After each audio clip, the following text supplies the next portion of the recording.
Hey, at Sea, this is Creature Feature, my brand new, all new animal segment where I feature all sorts of creatures. I'm at Sylvan Heights Bird Park. As you can see around me, there's a ton of birds here. They have over 2,000 birds from all over the world.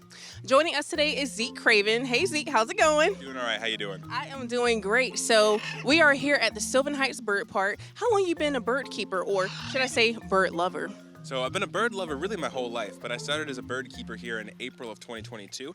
Prior to that, I'd been an intern here in Sylvan Heights in the summer of 2019. Wow. So what got you started into this? So I've pretty much my whole life I've wanted to work in and around zoological environments with animals in that capacity. And then sort of in high school, I took really a deep dive into just working with birds. And as I say, the rest is history.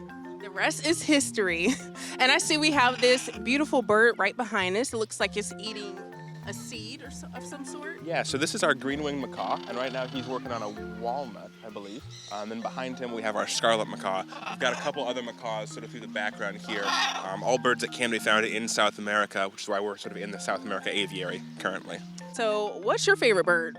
In this aviary, I really do like our spoonbills, wherever they've gone off to now. There's a couple down over there. But the macaws are also quickly becoming one of my favorite birds as well. I can see why, because the birds are just beautiful. Like, look at the feathers. They're gorgeous birds, and a lot of that bright coloration in these birds is going to be primarily to attract the mate. The brighter the color, overall, the healthier that bird's going to be, and that's going to be pretty attractive to a bird who's looking for a potential partner. Oh my goodness. They're sending good vibrations. Yes, absolutely. No, it all means well, definitely. So how do you keep up with all of their individual needs? Because you guys have like a lot of species of different types of birds from different continents. So how do you keep up with all of their individual needs with cleaning and feeding? Yeah, definitely. So the team here, we've been trained on this kind of stuff, and this is definitely what we do. And so in the same way that you're really good at your job and we're really good at our jobs, we kind of are able to keep all that together. And then we've got these. Are they like ruining your train of thought right now? Yeah, they're right in there.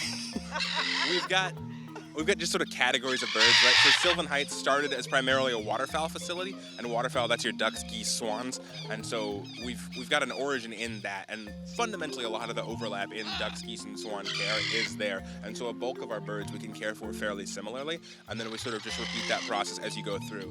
We teach our parrots sort of how they're parrots, we've got our flamingos, you've got your pigeons and doves, and then you've got your pheasants and everything else that you kind of go from there. Here, every day, like clockwork, they're getting food really just hand-delivered to them, and then they've got a nice safe enclosure for them to be in. If it's too hot or too cold, we have an opportunity for them to get out of that. If it's too rainy, we can get them out of that. And so we do provide really good care for these birds to really maximize that life expectancy for them. Awesome. Well, I'm super excited to feed some birds. That's why we're here. Yeah, no, definitely. This is the place to do it. So right here we've got we're called budgerigers or budgies, and they're a really small. Oh hi.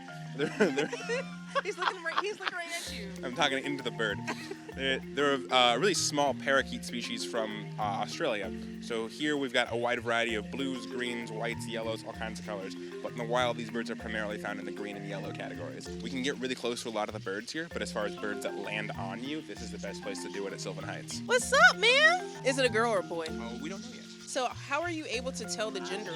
So flamingos flamingos are a species that we would call monomorphic, and so that means that the males and the females do look the same.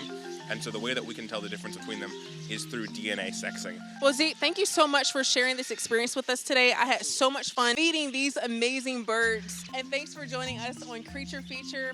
And be sure to come back for more on Hello ENC.